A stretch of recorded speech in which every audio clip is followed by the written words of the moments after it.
The whole thing about it, how that thing went down, when you fast forward now and the beef really continued, is that Belly was having Yeah.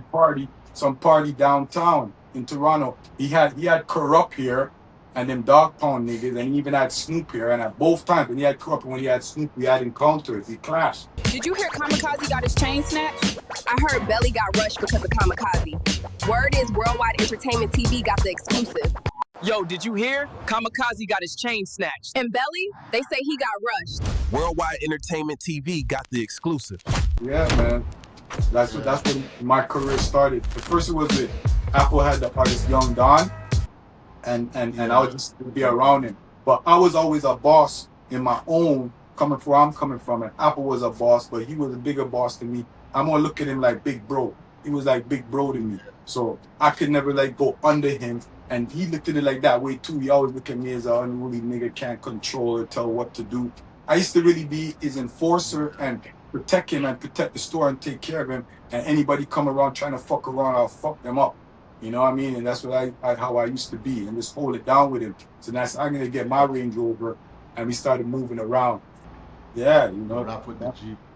Yeah, that with the rap on the Jeep, everything. That was that time, and he's the one who Smelly and them, like I call him.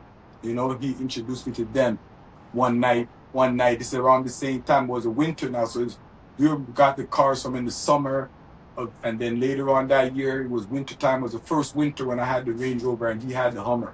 And it was the first winter, Yeah. big snow. And he called me one time, said, "Come down to the Pantages Hotel downtown. Come down to the Pantages. I want to introduce you to some people from Ottawa and this and that." I said, "Hi," and I went down there. And came up to the hotel room. Went in the hotel room, and when he opened the door and I seen Apple, and then I seen these guys, they look funny to me. And I was like, these funny little fat guys, And I'm looking at them, and I'm like, who the fuck are these guys? They look weird that time coming from Ottawa and this and that. They're just sitting there quiet and this and that. That time when we were young in Toronto, it wasn't like now, how it's like you have to have all these rules and regulations. You got to be like this, you got to be like that. We were just like uncut, raw, like real. Apple was like that. I was like that. The thing with Apple, we used to get a lot of jokes. Yeah. Me and him used to get a lot of jokes just hanging around together. We used to make all kind of jokes. He likes to make fun of people. Oh, them niggas is fugazi. Look at the shoes them niggas wearing. Look how them niggas pants is. This and that. Them niggas don't know about hip hop. They ain't hip hop. And we used to just get mad jokes and make jokes like that.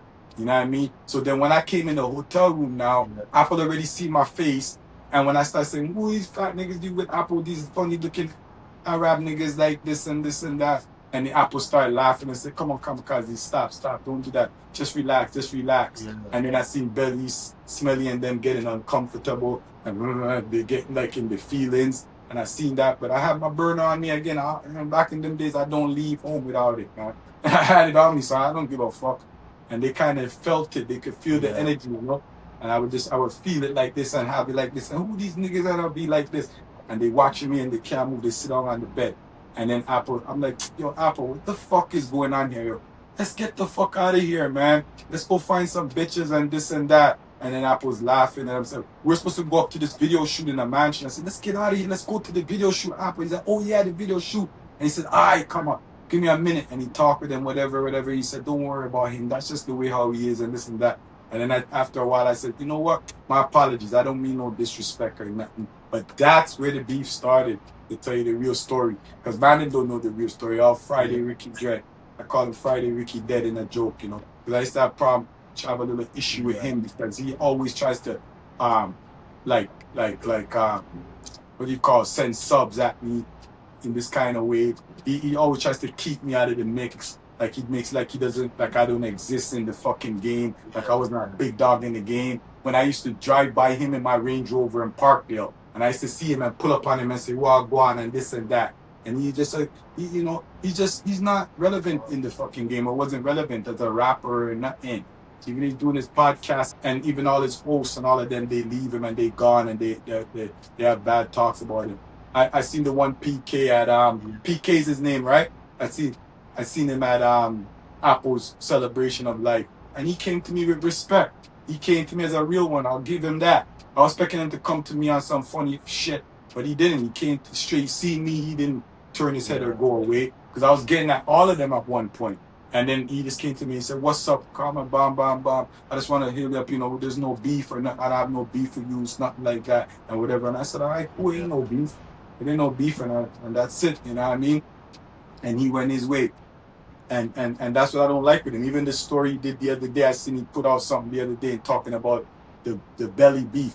You know what I mean? That's it. But then he's gonna Yeah. have me in there, but then he has me in there of the purpose to try to discredit me, to be like, oh, and his chain got snatched and this and that. Yeah, but if you're gonna tell that, you're gonna put that little clip of when I'm talking to interview on Project Bounce, Big Up Nation and Project Bounce. That's the first media platform and everything. We'll even talk about that.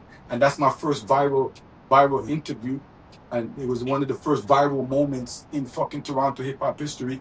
And he takes out what he wants to take out just to try to make discredit me, or he's trying to make me look bad. But you're just helping me because there's no such thing as bad publicity.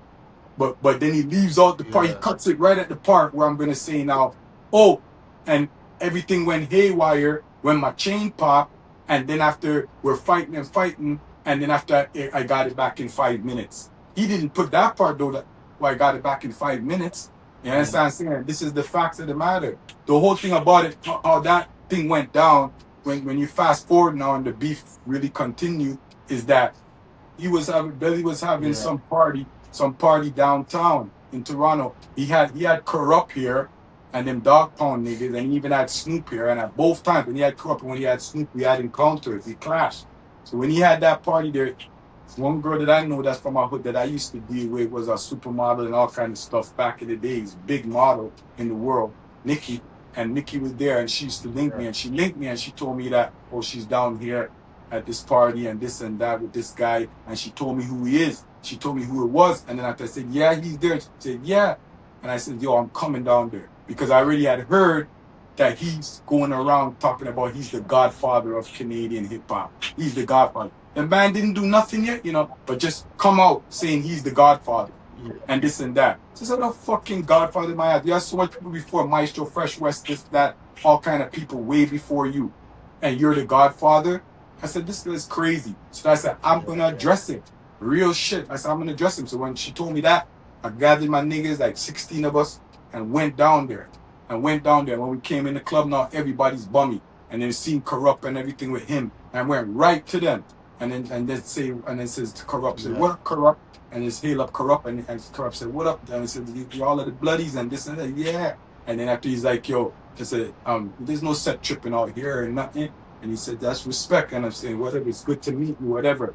And Smelly standing right there, but we're not acknowledging him. I'm not acknowledging him, even though I know him from before. I ain't acknowledging him. And I see him looking like he's having a problem. And so then after I said, what's your problem? In front of Corrupt right there, I said, yo, tell me something. I said, what makes you believe or makes you think like you're the godfather of Canadian hip hop? Where you get that shit from? And he's there, he don't know what to say. Then he goes to me, it's because I had $1 million charge and I beat it. I said, what does that have to do with hip hop? Or you being godfather of hip hop because you had $1 million charge or whatever and you beat it? Look how many niggas had charges. I just told you I had fucking charge being a head of a criminal organization at 19 years old. I've been through so much with the boy then. That doesn't make me the godfather of Canadian hip hop. And then after I just said whatever to this guy and we walked off. And now we're at the bar now, and he was there talking to my homegirl, talking to Nikki and trying to get at her. You know what I mean? But then when we got there now, she left him and she come with us and start partying with us. And she's there at the bar with me. And we're there drinking, and all my niggas were there drinking at the bar and whatnot. All of a sudden, I see one of his boys, one of these Haitian guys, boys that he had, I forget his name, it's Jack or something like this. And he's trying to come in between us at the bar. Like he been drinking and he's drunk or something. So he's trying to prove to them something. So he's trying to come in. When he's trying to come in between us at the bar, man, I'm like, who the fuck are you? Just grab him and dash him away. And he dashed down there. The man come back again, try the same thing. Now we grab him and dash him again, but then now we fall down on the ground and dash him. And then after now the man gets up now, and we're still there, we're not paying no attention. The man put his head down like a bull and put his hands like this and ran towards the man then like he's gonna bowl down the man then. We just grab him again and dash him away again, and we're there laughing. Now he's gone. And we're there chilling, we forget about them. Half of our niggas, like 10 of them, went outside now, said they're gonna go smoke on the back patio. And they said that they went out to go smoke on the back patio. And when they go out there now, we're still there chilling. We're not playing nobody no mind.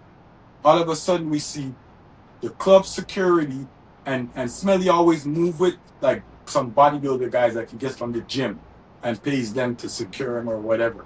And he has these bodybuilder guys with him, and then the security from the club, because he rented the club to do whatever or something. It's his event going on there. So he now has them plus his homies that he has, and he collect all of them up and then come to us when it's just 6 of us now, when they realize half the man them's gone out to the thing. And they try to rush me and rush my niggas. And they trying to tell us we got to leave the club and trying to push out the club and say, what? Boom! So lick one of them. And then the fights break out and we start fighting. And we're fighting there.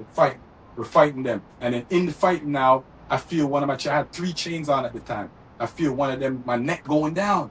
So I feel my neck going down and say, what the fuck is this? I'm telling the man them, and then it popped. And I said, my chain popped. And then the shit went crazy. And then when it went more crazy now, they end up pushing us because a whole bunch of them are pushing us out the club.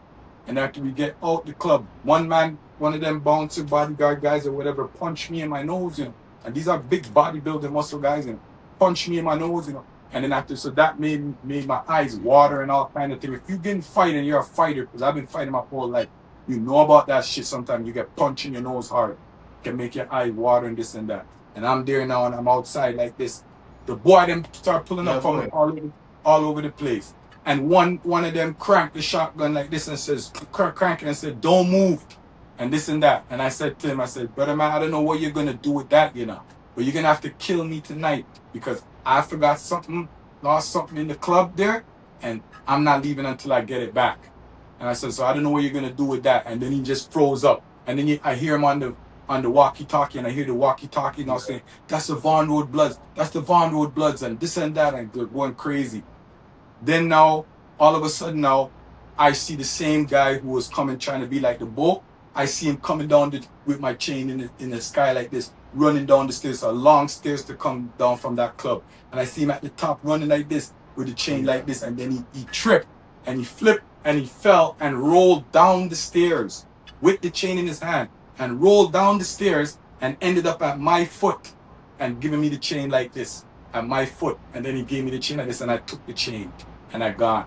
And then after my niggas, then I see my niggas in the background because they came from outside, but they didn't know what was going on.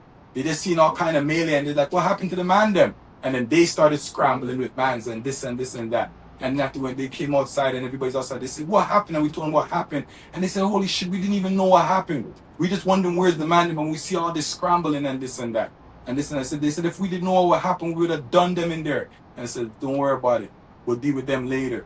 As long as I got back my chain and this and that, that's when we did Project Bounce. And then the next thing is, Friday Kijed, he only talks about the Smelly song that he made, and he made that rebuttal. That was a rebuttal to my track, what I made called Smelly. You know what I mean? You know what I'm saying? So then after that, now the beef started escalating. And the next thing he's saying how the respective crews were now looking for each other. He did try to put a hit on me. So even if I saw we were going after each other, I'm a truthful person. I always tell the truth, an inside story. But I don't know, but that's how I see it. Like he tried to put a hit on me because one time we were in the hood one day, and then all day long I kept hearing his song playing in a car driving around. A car was driving around and playing his song that smells like money or whatever, the rebuttal to my song, Smelly. I was driving around all day. I kept hearing this and loud in the hood.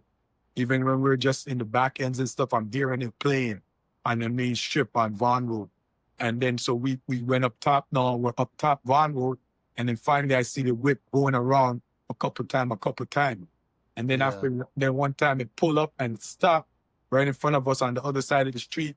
And one man jumped out. It was like a mad Middle Eastern man, could have been Palestinian, I don't know. But he jumped out and he screamed it in his language coming towards us and carrying on. And then after he just realized, no, he caught his senses because we realized we started seeing bare niggas around. And niggas start going in their ways. Niggas start pulling out things and this and that. And then he realized, oh shit, you know what I mean? He's in the wrong, he made the wrong move. So then he just backed up. We just told him, you better get the fuck out of here. And then he just backed up, went in his whip, and then he took off. You know what I mean? So That's the time when he tried to put the hit on me and this and that. And it's several times where we hunted them down. Yeah. You know what I'm saying? But one time when they had Snoop Dogg down at this recreation center and they were doing a video down there and they had Snoop Dogg and we pulled up there deep and it was a big standoff. It was about to be a swap out. It was about to be a serious swap out and this and that. But then we seen the boy them coming. Don't know who called the boy them. But then they called the boy them and the boy them was coming and this and that. We seen boy them coming around. So I told the man them, let's get out of here. And then we got out of there. Snoop Dogg was there that time too. And then after now, the next time, at the Much Music Video Awards, MMVAs. And then we went there. I went with my one boy Trigger and my one boy Tony Cruz. Tony Cruz, big 6'5". And the three of us went there. And when we pulled up there, we didn't have no passes or nothing. But I told the man, don't worry, just follow me. And I used to do this all the time. And I just walked in the door. I just seen a security and gave my one look and there was a door there open. And I just walked and the man just followed me and we went in. And then when I went in now, they just gave us some passes. People see me and they're like, oh, Kamikaze. Boom. They thought I'm on the list or I had VIP. Maybe my name was there. I don't know because I've been there before and won awards with David Crockett. So then they just gave us passes. We gone in there now, it's free drinks in there when you go in there. So we gone in there now, it's free drinks. Everybody's drinking. We're drinking, this and that. And then after I realized Smelly and them is in there. And all the other local Toronto rappers at the time, they're in there. And then after my man JB was there, other people were there. And after I'm like, yo, I forget who I was talking to. I'm not discrediting nobody, but some Toronto rappers were there. And I said to the man, then, yo, you man is going to be in here and let this guy come here from in Ottawa. And that time he did an interview in a magazine and he dissed the whole of Toronto. He dissed the whole of the Toronto man in the magazine. Said Toronto niggas are whack. They can't do nothing to me. Blah, blah, blah, whatever. And then after, so I said, you guys are going to stand for that? And the man's in the building. I said, all of us got to go to him now and we approach him now and make him know that can't go on. You can't come from Ottawa coming. You want to be part of Toronto scene and you're disrespecting Toronto man's them. And the whole of the man were like, nah, they're not into that and fuck that. And stuff. I said, whatever, man. I told my boy Tony Cruz, he went somewhere else, you know. He said he'll be right back or whatnot. But through the drinking or drinking alcohol, I said to my other boy, I said, yo, let's go look for them. And he said, all right. And we went and we're looking for them. And then we finally seen them. It's like they're there. We seen them and they seen us. And once again, he's with a big entourage, all them muscle man from the gym and this and that. And then they rush over to us like we're going to run. And I just stand there and say, what you dealing with, yo? And then after he's there talking and saying, fuck you, this and that. And saying, fuck me. I says, you're pussy. He said, you're pussy and all your man them's pussy. Everybody you with, all of you are pussy. Because if I was with my niggas right now and I had like 20 of my niggas like that, we'll wash you niggas up. We'll wash you up. And this and that. And they're standing there, they're getting mad, but they're not doing nothing. And then they walk away. I said, you see it? Pussy. You niggas are pussy and this and that. And left. Now we're there, we're walking around, I'm laughing with my homie, and then we're drinking more and this and that. And then we had to go take a piss. And I said, I got to take a piss. And my nigga said he got to piss too. So I said, let's go to the washroom. We find the washroom. We've gone to the washroom now, and we're going to take a piss. We're in there pissing, and we finish up. When we come out of the washroom, they're there outside of the washroom. They're standing there. I told my nigga, I said, yo, it's going to go down now. Because where we're at, there's no one there. There's one security there, Much Music security, that's standing up there. And then they rush over to us like this. And after when they rush over to us, two of the big guys now hold my nigga and they're holding him back. And then the rest of them try to rush me. That time I had my cell phone in my hand, and when they're rushing me, it dropped on the ground, and the whole thing come off the case, and then the battery key. Remember those old time cell phones? The battery come off the back, and the whole thing drop on the ground. But that time, that phone is when I was just getting in the industry, and I had beer contacts. That's when I had a Dougie Fresh contact. This beer contacts in that phone. Everybody's contacts. I had so many. That time we didn't have the cloud and you could get it back. Everything's inside your phone. With your phone fucked up, everything gone. So when the phone dropped on the ground now, and they're trying to lick me and they're doing this and they're doing that, I went down to pick up the phone. Because I said, I can't let my phone fuck up and I lose the contact. I went and I picked up my phone and I put it together. When I went and I picked up my phone and then I went to put it in my pocket now, all of them ran. They thought like I went in my pocket like I was going for a machine or something. And all of them ran. And then after they ran off now, me like a madman, under the alcohol and everything, I went to run behind them. And then the security, the Much MMBA security guard, he stopped me. And he said, it's not worth it. He said, it's not worth And then he showed me the camera there. He said, "There's camera there." He said, "It's not Oh worth wow. it." I said, "There's so many of them. It's not worth it." He Yeah, said, "They yeah. didn't do nothing." He said, "They didn't do nothing to you. Look at you. They didn't do nothing to you." And I said, "Yeah, yeah, good. They didn't do nothing to me." And after and I had all my jewelry on, they didn't do nothing. They didn't take nothing. I didn't even feel nothing. Sometimes them man and they're pumping all this weight, but they're weak, you know, brethren. So I didn't Yeah. feel nothing. And then we left, but Yeah, the adrenaline that you had. it's the adrenaline, exactly. Yeah.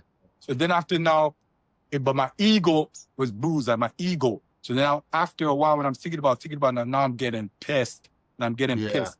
And then I told my nigga, I said, "Yo, fuck this." And I had a place downtown where one of my bitches was living at that time. And I used to leave a thing there. I said, leave a serious thing there, 357. And I went there now and I said that I have a thing right there. We're gonna go get that and come back for these guys. And I went to go get it. I got it. I went back in the whip. And then after Tony Cruz called me now, he said, "What happened? I heard something went down." I said, "Tony Cruz, where were you?" He says, "You guys went without me. I told you not to leave me." Because if we were at Tony Cruz, they would not try that, you know. Because Tony Cruz is one big massive nigga. They would not try nothing. And then he said, "You guys shouldn't have did that without me. And you guys gone and left me and this and that." And then he's like, "Yo, I'm down here by this club and I'm looking at the man them right now." Because I told him what happened. He said, "I'm looking at the man them right now, come up."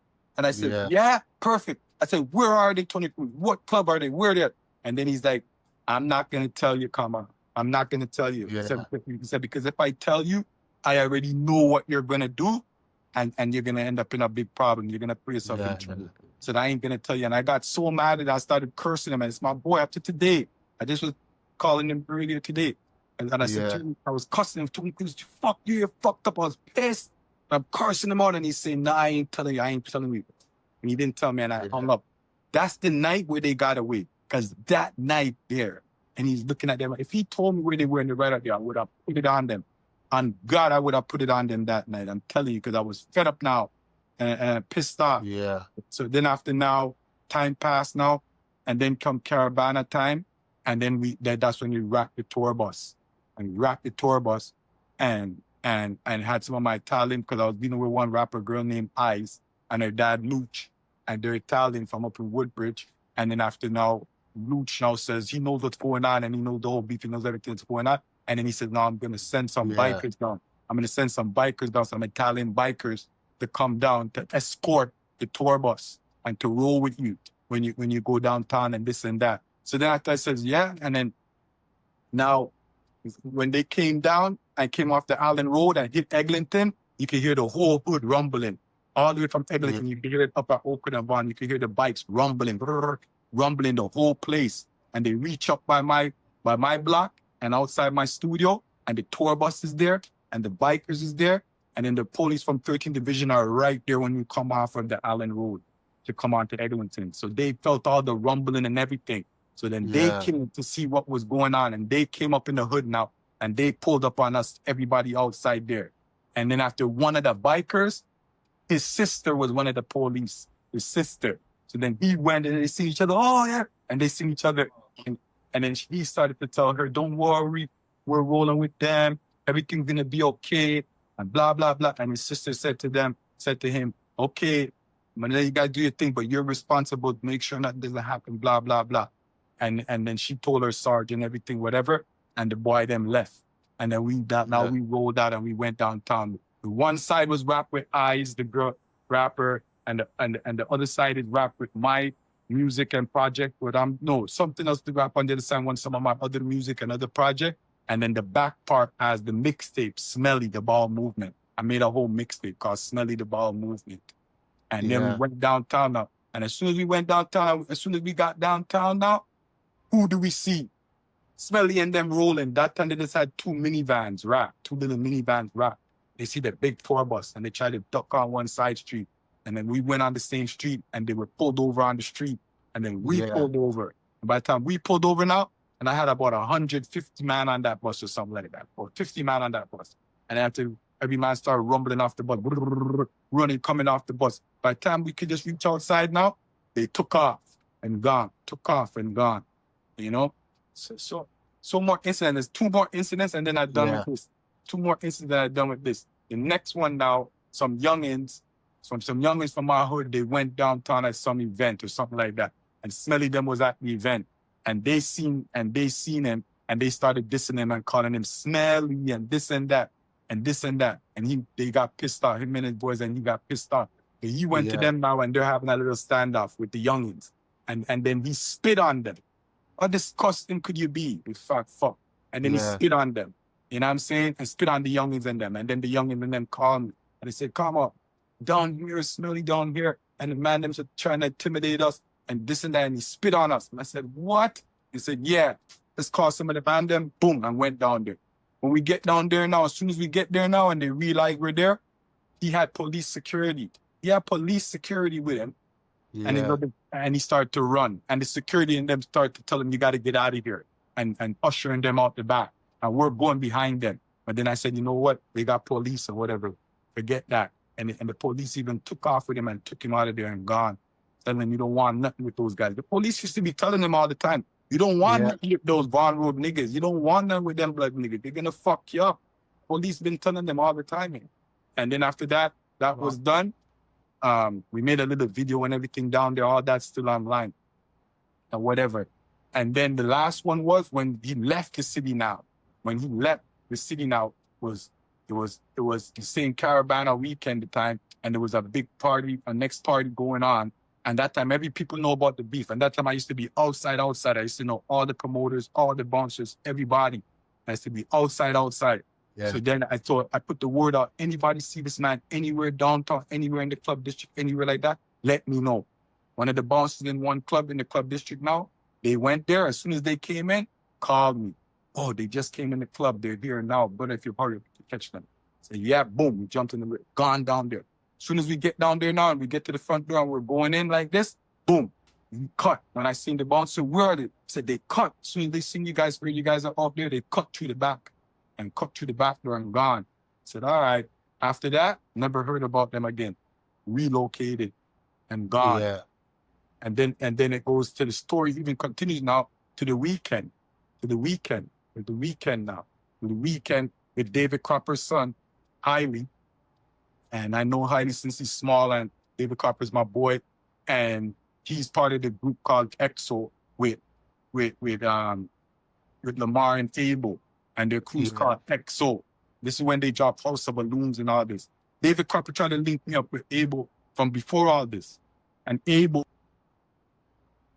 but Abel now with the Hailey them is EXO and House of Balloons. And then so Abel now and Hailey and Lamar, all of them made up EXO. And that time Abel used to want to do acting and be in movies. And David Cropper told him to link me. And he had emailed me. I still have the email in my fucking email. I still have the receipts in my email. And he had emailed me for that. Then we started linking up. And I used to roll with them kids. Me and them used to roll and go all around downtown. And I used to take them to Yorkville and take them here and take them there. And then one time I had a meeting with them in my office. Was at the TD Canada Trust Tower and the 27th floor. That's where my office was at one point. And I had a meeting, but Abel wasn't there. But Hailey and Lamar was there. And I told them that time they were dealing with Drake. And they were even making fun of Drake. They were like, oh, he's funny and this and that and whatever. And I told them, don't worry about that or whatever with the man's personal business. I said, he's one of the biggest artists in the world right now. That time he wasn't even as big as now, but he was still pretty big. I said, he's one of the biggest artists in the world right now. And you don't need to sign to him, but you can work with him. Anything he wants to do, you do it. So they used to do videos for him. They used to do different works for him, whatever. But I said, make your own production company, EXO Productions, and you guys fall underneath that and control your own thing. And they listened to me and they brought it back to Abel. And that's exactly what they did. And I did a contract with them to have a show with a party where they come as special guests. And also I could do some merch for them and all of this. But then they now somehow belly them, sneaked in. Sal's and those guys, Smelly them sneaked in.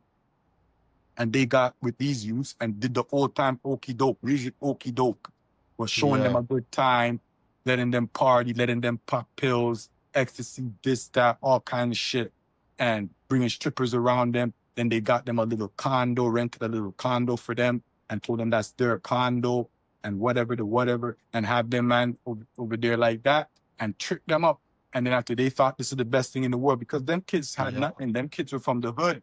Them kids had nothing at that time. They were from the hood. So then after they swindled them, and then they end up taking over the whole brand, changing their record company from Capital Profit, I used to call it Capital Pum Pum Records. They changed it to XO and took over to use them whole brand and signed them. You know, they would never be as big as they are now. They would never be who they are now if they didn't have EXO and Abel then. They didn't have that. They didn't take over that EXO brand and have Abel the Weeknd. They would never be who they are now. They're like that because of them youths. And them youths didn't need them. And that's why they're foolish. They didn't need them. And they basically gave away everything to these guys from Ottawa. And they're not even from your culture. When you had people like David Cropper around, myself around, other people around, you could have did the exact same thing and the food stay inside the family. And you could have did the exact same thing. You know, but they chose to go with these foreigner guys and go do this and make them so successful and rich. And now talking about, oh, he did this and he did that. Everything what they did is because of Abel and them and the Weeknd then.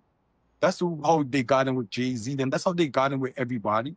Because the people wanted to get close to them because they had them. That's how they got to this level. You know what I mean? And even Fabulous and his bro, Paul Kane and them, and those niggas robbed them from the studio. I think it was Quad. And robbed them at the studio. Robbed Smelly for his jewelry, watch and chain and ring or some kind of thing, and robbed him outside there. And he never got it back. And his jacket, or apparently some jacket he had or something. Robbed him, stripped him and robbed him. And he never got it back. You know what I'm saying? And bigging up these guys like they did so much. No, big up the Weeknd. Big up EXO, original EXO when it was before them. These youths are the big youths. These youths would have been who they were regardless of what, without these guys. They just fell into their lap and they just rode the wave and now they're where they are, you know? Okay. Yeah, you laid out the history there. Mm-hmm. So do you think Billy did any like try to block opportunities for you behind the scenes that you may not? Oh, of course. Of course. I've been blackballed fucking ever. And I even one time I got verified on Instagram, and then I started talking to them in the back end and talking to them. And I have the screenshots and everything where they told me, yeah, they checked everything. They went in the back end, they checked everything, and yes, you have been shadow banned. They admitted it that I was shadow banned, and they told me to say that. But they said they can't tell me who's doing it or what. So that was what we're talking about is the time at I think it was Coachella when Smelly got stomped out real bad, like a rag doll. Man got rinsed, you know? Man got rinsed, brushed, you know what I mean? Washed up, you know what I'm saying? You know what I mean? Brush. If you want to see it, and probably put a clip in here. If you want to see, you just look for the TMZ when put Belly got beat up at Coachella or whatever. Put that in YouTube and you'll see the video come up. TMZ did a whole video on it. You know what I'm saying? And the little secret behind that where nobody knows what I want to tell you is those security is not just regular security. Some of them is bloodies. And one of them is a relative of mine. And Smelly doesn't know this, but now you're going to know this. That was retaliatorian. That was a retaliation for the shit that you tried on me. What goes around comes around. And you think it could have touched me or try to touch me or send man to try to hit me. But in the whole melee of the whole thing, he got washed the worst. That's the worst I ever seen a man get beat and dragged and beat in my born life. Without no retaliation, no fighting back, no ability to do nothing, nobody come to your aid, nobody to help you, nothing. It's the worst I ever seen. You know what I'm saying? And that's a little thing that I just want to let people know. Man and man's worldwide and well connected. That's one thing that people like to talk about. And I don't even gangbang no more. I've been separated from the hood and all of that going on 20 years now. 15 more than that now. It was 15 a while back when I checked. So could be about 18, 19, 20 years now. I left all that life behind, gang, shit, banging, and that kind of lifestyle. 'Cause people always like to draw card and, oh, look how old a man is, and he's still talking about this and that. No, I'm just talking about history. These things are 20 odd years Yeah. ago. So I'm just talking about history and how I came up and my upbringing and this and that. And the reason why I'm doing this is also to show the youth them, someone who been through similar and worse shit. Sometimes I think about my own story, like I was saying this off camera to you, Yeah. Ross. And then I think about my life and my story and me saying it and telling it, and these are true accounts of true stuff. Sometimes I can't believe it. And then as it makes me feel a way to even talk about it and to Yeah. talk about it to people and for people to know. It took me a long time to get to this point. I always knew one day I would do it, but it took me a long time to get to this point where I would just talk about these kind of things so open. It's only till I put it all behind me and it's so long ago and I'm over with that lifestyle and all that. I changed so much. I don't even smoke weed no more. I used to smoke weed like crazy. Like, you know, Kush God was my name, one of my AKAs. So Yeah. smoke up into the pandemic. And in the pandemic, I started smoking like 6 to 10 joints a day with grabber. And that time it became an addiction. I would go to sleep. I would end the day with a spliff in my hand and smoke it to halfway and put that in the ashtray so that when I wake up in the morning, I'd have to roll nothing. I just light back that half a spliff and start my day again. I got to a point where I would try to blend the best and perfect blend with the grabber and get the strongest loud and try to make the perfect blend. So when I pull, it blasts my brain off, blasts into space. But I used to meditate with it. That's what I used to do and use it. I came to a point where I used to use that to meditate. So when I get to so high now, I just close my eyes and go in a meditation and meditate and pray and stuff and manifest stuff and all this stuff. I used to do that. But then I realized it was having adverse effects on me. Like sometimes my voice gets hoarse easy and I was feeling all kind of different chest pain and lung business and all kind of stuff. So I said, yo, I've been smoking since I was a teenager, younger than that. The first time I ever touched a spliff, I was like about 2 years old. And people wouldn't even believe that. I just was mocking my dad, my pops and them and seeing them use something in the ashtray one day, a little spliff. And then I just went as a little baby and just took it and lit it up with our matches and lit it up and took a pull and then started choking and I put it down. And that happened so small, but certain things that happen in your life, it's such an effect. Yeah, it's like a trauma. It's like an effect that you remember it. No, so I always remember that.